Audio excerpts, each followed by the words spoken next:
ईश्वर को धन्यवाद। प्रभु की महिमा हो। धन्यवाद सर्वशक्तिमान पिता, आप महान हो।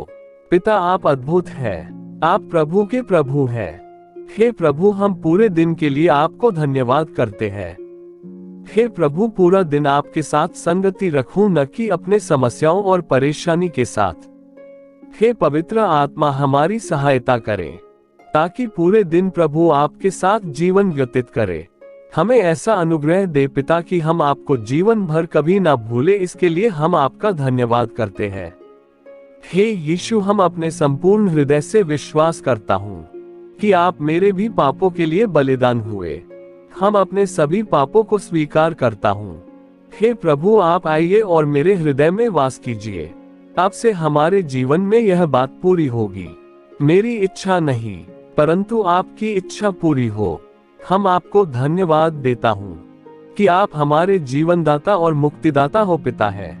जिस प्रकार बाइबल के रोमियो का अध्याय 10 का वचन 9 में कहता है कि यदि तू अपने मुंह से यीशु को प्रभु जानकर अंगीकार करे और अपने मन से विश्वास करे कि परमेश्वर ने उसे मरे हुओं में से जिलाया, तो तू निश्चय उद्धार पाएगा।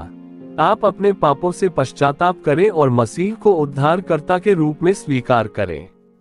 वह सच्चा और धर्मी है और आपके पापों को क्षमा करेगा और हर अधर्म से आपको करेगा। परमेश्वर आप सभी को आशीष दे। कई बार हमारे द्वारा लिए गए निर्णय हमारे परिवार और मित्रों को बहुत अधिक प्रभावित और आहत करते हैं। इससे जुड़े मुझे बहुत अधिक पछतावे हैं, लेकिन ईश्वर ने मुझे क्षमा कर दिया है, जिसके लिए मैं उनका बहुत शुक्रगुजार हूँ। इसी वजह से मैं स्वयं को माफ कर पाया हूँ और वक्त के साथ आगे बढ़ पा रहा हूँ। आज कौन सा कपड़े पहनूं जिससे मैं अच्छा दिखूं, ये हर रोज हम सोचते हैं, पर आज कौन सा कर्म करूं जिससे मैं प्रभु को अच्छा लागूं, ये हर रोज कोई नहीं सोचता है। ईश्वर हमारे रचनाकार ने हमारे मन और व्यक्तित्व में असीमित योग्यता, क्षमताएं और शक्ति संचित करी है। प्रार्थना से हम इस शक्ति को उपयोग और विकसित कर सकते हैं। आपके पूरे जीवन में लोग आपका अपमान करेंगे और बुरा व्यवहार करेंगे, इसलिए ईश्वर को उनसे निपटने दीजिए, क्योंकि आपके अंदर की नफरत आपको भी खत्म कर देगी। इंसान होने का अर्थ ही यही है कि आप गलतियां करोगे, और आप गलतियां इसलिए करोगे क्योंकि असफलता के जरिए ही ईश्वर आपको दूसरी दिशा में मुड़ने का संकेत देता है। सबसे अधिक महत्वपूर्ण ईश्वर का आशीर्वाद होता है, और यदि आप ईश्वर पर विश्वास करते हो और स्वयं पर भी विश्वास रखते हो, तब आपको चिंता करने की कोई भी आवश्यकता नहीं है। मेरा मानना है कि यदि आप विश्वास रखते हो, आपको भरोसा है और आपका व्यवहार उचित है, यदि आप आभारी हो, तो आप ईश्वर को आपके लिए नए द्वार खोलते हुए देखोगे। हे परमपिता, मेरी यही प्रार्थना है, इतनी अनुग्रह मुझ पर बनाए रखना, जो रास्ता सही हो उसी पर चलाए रखना। प्रभु, आपका प्रार्थना मेरा प्रथम कर्तव्य है और आपका अनुग्रह मेरा प्रथम पुरस्कार है। जिस बीमारी का इलाज नहीं है, उसका इलाज सिर्फ प्रभु की प्रार्थना में निहित है।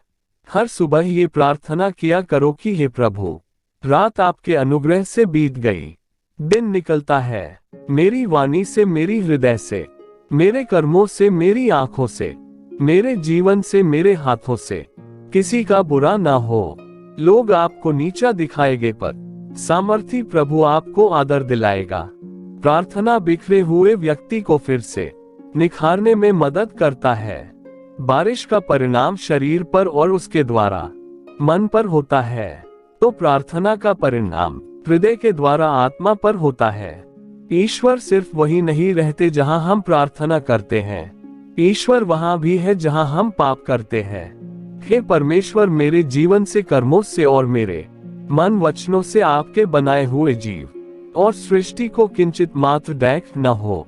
प्रभु से प्रेम है तो स्वयं को समर्पण करे। जिस प्रकार से थोड़ी सी औषधि भयंकर बीमारी को शांत कर देती है, उसी तरह प्रभु की स्तुति आराधना से सभी कष्टों, परेशानी, दुखों को मुक्त कर देती है। प्रभु यीशु मसीह के नाम में, आमीन।